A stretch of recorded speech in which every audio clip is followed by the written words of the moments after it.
Breaking news. Moments ago, the director of the National Intelligence releasing a statement denying the request by several electors and members of Congress to be briefed on Russia's involvement in the DNC cyber attack before the electors cast their vote on Monday. The electors, of course, spearheading this effort. The main one is Christine Pelosi. Well, she gave me an earful, but not much else last night. That's not what we're debating right here. That's not what we're debating right now. What we're talking about right now is how you will cast your vote. How will you cast your vote?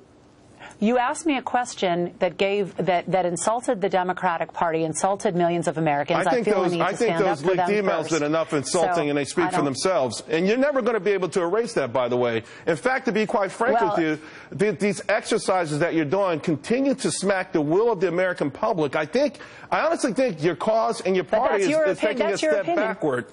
But we'll leave it there. Thank you for the political advice there, Charles. We'll see what happens on Monday. Thank you for the political advice. Thank you for the political advice. Listen, you're going to need a lot more political advice than that.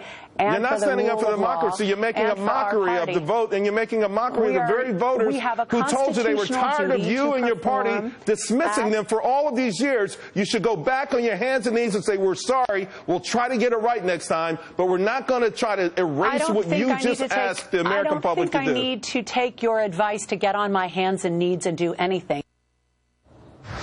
Well, joining me now, Jillian Melcher, Capri Cafaro, and Gina Loudon.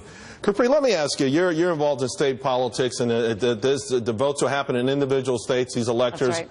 On Monday, here in the chamber of the Ohio Senate, as a matter of fact, on Monday. So, you know, the idea that this has bubbled up to the degree it is, I think, is fascinating, and I'm glad. In one sense, I'm glad it has, because the American public is learning that there's another level of power out there I don't think people even understood before.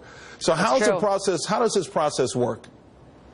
You know, obviously, I mean, what happens is that, I mean, I can only speak for the exact process that happens in Ohio, but, I mean, there are individual electors that are chosen by both the Democratic slate and the Republican slate, and whomever, you know, wins that state, obviously, those individuals go and cast their vote by signing in a book that ultimately goes to Washington, D.C., and casting their vote for the individual, traditionally speaking, that has won that state for the President of the United States. Now, we've heard a lot in this election cycle after the victory of Donald Trump about, quote-unquote, faithless electors, where, I mean, you do have the right to change your vote, but obviously that flies in the face of the choice of the popular vote of that state. So, you know, listening to you speak with Ms. Pelosi was giving me a little bit of a headache, frankly.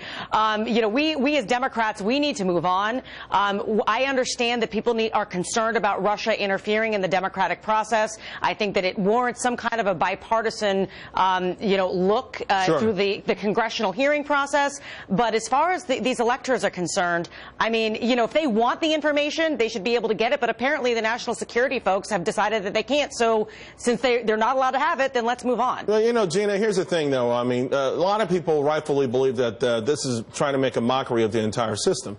You've got a bunch of Hollywood actors, most of them who've been, you know, haven't been seen in a long time, who've made a video trying to persuade these folks. And you know, I would think that this is something that's done in mostly secrecy. You know, you don't go out there and start to lobby or be lobbied for this kind of stuff. But ultimately, aren't they really just trying to cast a sort of negative shadow over the presidency of Donald Trump before it even starts?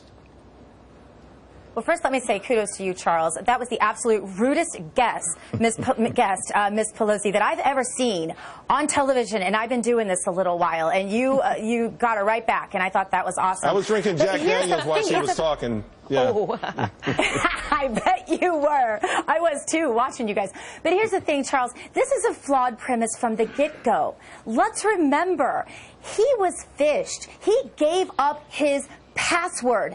This illuminates, Charles, a problem not in the Republican Party, not in the Donald Trump campaign, but in the intelligence, in this security concern, and even in the competence of the Obama and Hillary administration. Right. Charles, if you send me an email right now and ask me for my password to my email, and I give it to you, you didn't hack me. I gave you my password. So let's start with that premise before we get all upset about this. Jillian, I mean, there's a, you know, and let's end with the premise that Hillary Clinton was the weaker candidate by far, and it wasn't the hack in my mind. It was the contents of what we've learned about the Democrats during the process.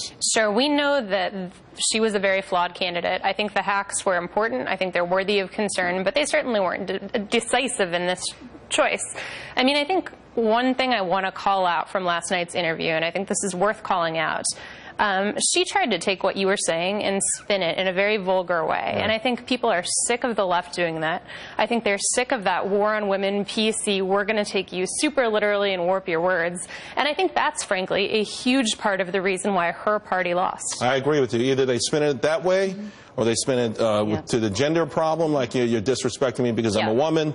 Believe me, they spin it on race. I mean, whatever they can. We have to focus on content. That's why we lost. We were not focusing on issues. We were focusing on these kind of, flashier issues that try to grab headlines and try to make, get things go viral on Twitter. That's not how you govern. We need to take a close look on who we are as Democrats. No one's buying the gotcha stuff anymore, and they may have to maybe get some celebrities, at least from the 90s on, maybe from here on out. That might help. I'm not saying the model is broken. I'm just saying, you know what? The star of MASH 71 just ain't doing it anymore. All right, guys, thank you a lot. Hey, so.